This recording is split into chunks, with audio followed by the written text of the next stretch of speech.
Hello again, everyone. How are you doing?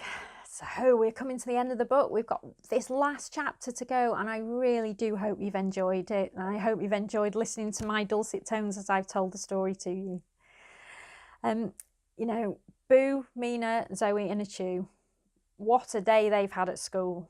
Well, Boo didn't know anyone to start with, and now look at him. He's got a group of friends, and what more could he want, really? Friends are great. Friends are there to help you, cheer you up, and they're always on your side. But what's more important, as I said earlier, is for you just to think about who you want to be and be that person, no matter what anybody else thinks. It doesn't matter. So we've heard that the friends, they've come back, they've won over their classmates now, but what's going to happen when their parents pick them up from school? Should we go and find out? This chapter's called School's Out. What a day, Mina said as the four friends ambled out of school, stumbling occasionally as fellow students gave them over-enthusiastic pats on the back. I know, but look at us now, heroes, said Zoe. Your dad'll be so proud of you. I guess, said Achu, and shrugged his shoulders. Just remember the story and all will be fine. Trust me, Wolf Boy, Boo said as he drooped his arm around Achu. I can see it now. Proud as punch he'll be of you, my friend. But it was all you, Achu said and stopped. Thanks. We did it together, said Mina, using Boo's skill at telling a story to keep our classmates quiet. Bye, everyone. See you tomorrow, she said, giving Boo a hug before heading to the darkened limousine waiting for her. Bye, everyone, and thanks, Boo, Zoe said and went to meet her mother.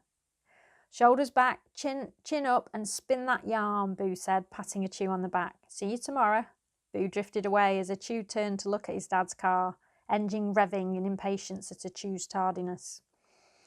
Achu took a deep breath, rolled his shoulders back, thrust his chin out and marched to the car, stumbling on a loose paving slab but managing to maintain his cool. Why don't you watch where you're going, his dad said as Achu slid into the front seat. Your senses should be alerting you to dangers and hazards by now. Don't you take on board anything we try to teach you? Achu said nothing as he stared out of the windscreen, trying not to show his lip wobbling at his dad's criticism.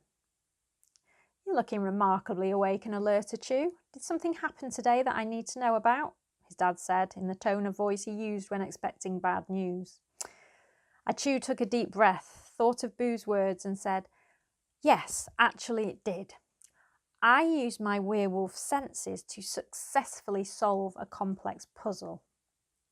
An image of spinning round in the revolving door in the wall filled his mind, but he said nothing more, as they'd all agreed.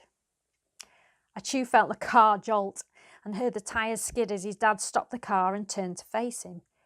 Really? He said, and Achu nodded.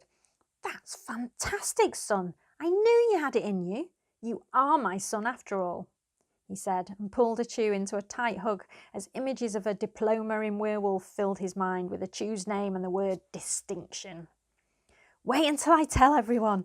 His dad started the car and resumed the journey. Achu grinned from ear to ear, stifling a giggle. Mina had been right. Less is more. He glanced at his dad to see him smiling too, his chest puffed out proudly.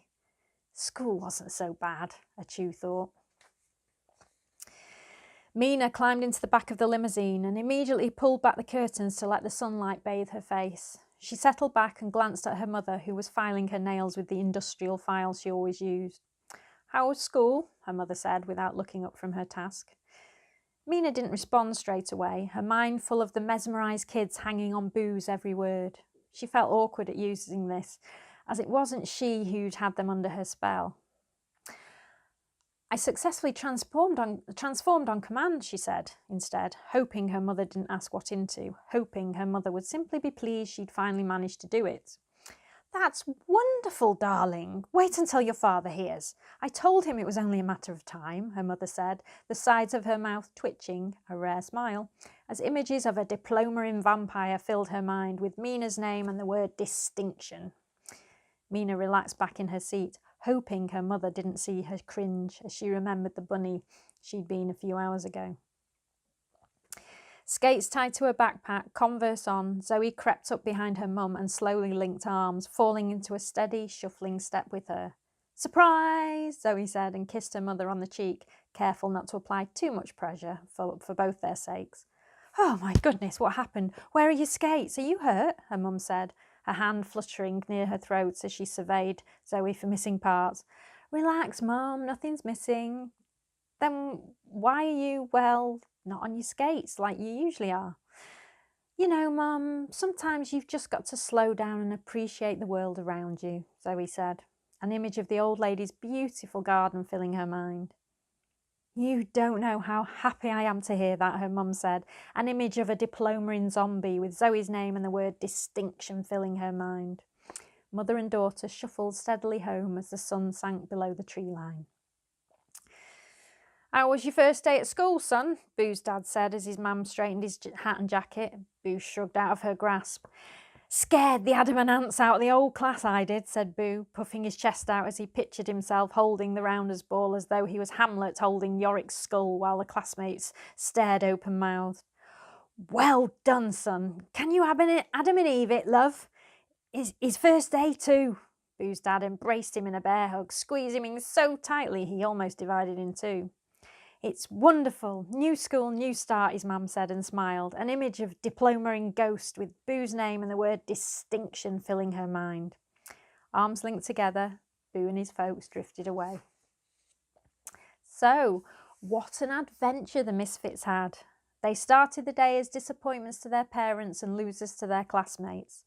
They finished the day as heroes, both to their classmates and to their parents. Now, the Misfits are sleeping soundly, each looking forward to what tomorrow will bring. The end. So there we go. That's it. That's the end of the story. So just shows by believing in yourself, you can, please people. Not that you should be aiming to please people, but there are ways. But just be yourself. I think that's the message I'd like you to take from this, as well as obviously enjoying the stories that I've been telling you. And just be who you are and smile and be happy. So until I see you next time, look after yourselves. And like I say, hope you've enjoyed the Misfits.